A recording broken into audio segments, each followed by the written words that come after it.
नमस्कार जी।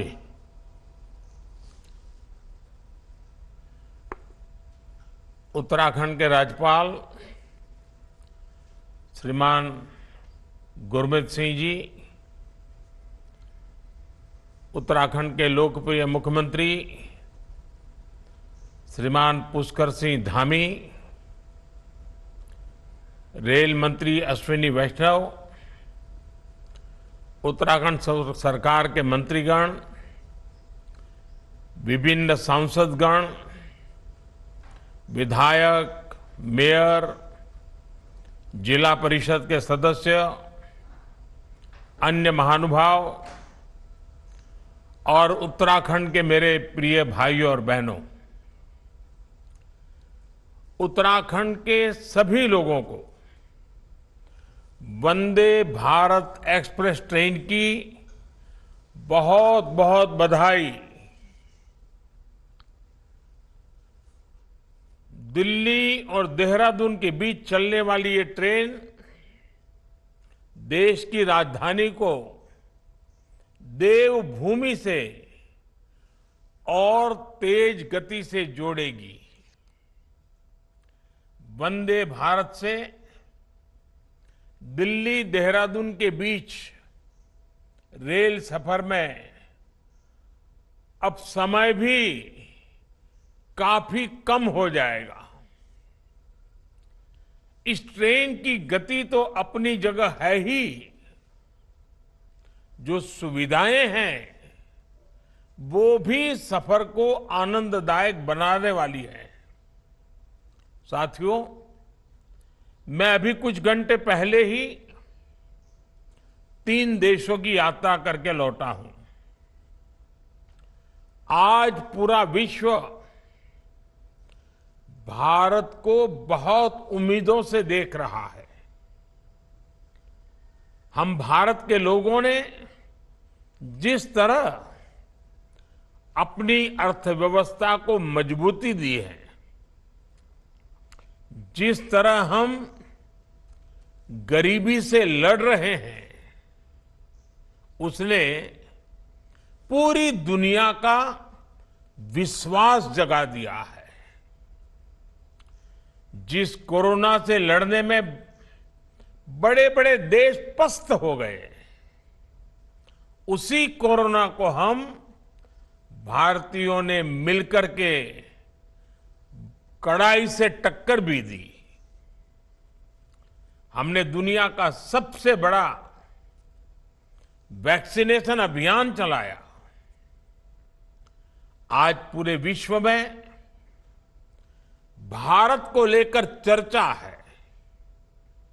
विश्व के लोग भारत को समझने के लिए, देखने के लिए भारत आना चाहते हैं। ऐसे में उत्तराखंड जैसे इतने सुंदर राज्यों के लिए ये बहुत बेहतरीन अवसर है। इस अवसर का पूरा लाभ उठाने में ये वंदे भारत ट्रेन भी उत्तराखंड की मदद करने वाली है। साथियों, उत्तराखंड देवभूमि है। मुझे याद है, मैं जब बाबा केदार के दर्शन करने गया था, तो दर्शन के बाद अनायास ही मेरे मुख से कुछ पंक्तियां निकली थी। बाबा केदार के आशीर्वाद स्वरूप ये पंक्तियां थी, और यूं ही मैं बोल पड़ा था, ये दशक उत्तराखंड का दशक होगा। उत्तराखंड आज जिस तरह से कानून व्यवस्था को सर्वोपरि रखते हुए विकास के अभियान को आगे बढ़ा रहा है, वो बहुत सराहनीय है। ये इस देवभूमि की पहचान को संरक्षित करने के लिए भी अहम है। और मेरा तो विश्वास है कि ये देवभूमि आने वाले समय में पूरे विश्व की आध्यात्मिक चेतना के आकर्षण का केंद्र बनेगी। हमें इस सामर्थ्य के अनुरूप भी उत्तराखंड का विकास करना होगा। अगर हम अभी ही देखें तो 4 धाम यात्रा पर आने वाले तीर्थ यात्रियों की संख्या हर वर्ष पुराने सारे रिकॉर्ड तोड़ देती है, नया रिकॉर्ड बना देती है। अभी बाबा केदार के दर्शनों के लिए कितने श्रद्धालु बढ़ रहे हैं, ये हम सब देख रहे हैं। हरिद्वार में होने वाले कुंभ और अर्ध कुंभ में दुनिया भर से करोड़ों श्रद्धालु आते हैं। हर वर्ष जो कांवड़ यात्रा होती है उसमें भी लाखों करोड़ों लोग उत्तराखंड पहुंचते हैं। देश में ऐसे राज्य कम ही हैं जहां इतनी बड़ी संख्या में श्रद्धालु आते हैं। श्रद्धालुओं की ये संख्या उपहार भी है और इतनी बड़ी संख्या को संभाल पाना एक भगीरथ कार्य भी है। इस भगीरथ कार्य को आसान बनाने के लिए ही डबल इंजन की सरकार डबल शक्ति से, डबल गति से काम कर रही है। बीजेपी सरकार का पूरा जोर विकास के नवरत्नों पर है।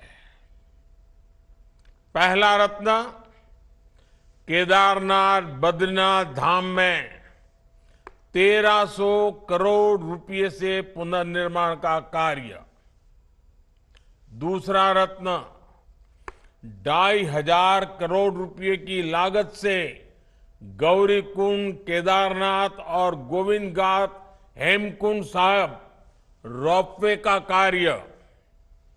तीसरा रत्न कुमायूं के पौराणिक मंदिरों को भव्य बनाने के लिए मानसखंड मंदिर माला मिशन का काम।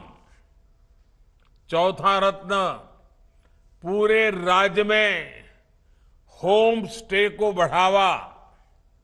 मुझे बताया गया है कि राज्य में 4000 से अधिक होम स्टे रजिस्टर हो चुके हैं। पांचवा रत्न 16 इको टूरिज्म डेस्टिनेशन का विकास। छठा रत्न उत्तराखंड में स्वास्थ्य सेवाओं का विस्तार। उधम सिंह नगर में एम्स का सैटेलाइट सेंटर भी बनाया जा रहा है। सातवां रत्न करीब 2000 करोड़ रुपए की लागत वाली टिहरी लेक डेवलपमेंट परियोजना। आठवां रत्न ऋषिकेश हरिद्वार का एडवेंचर टूरिज्म और योग की राजधानी के रूप में विकास। और नवा रत्न टनकपुर बागेश्वर रेल लाइन।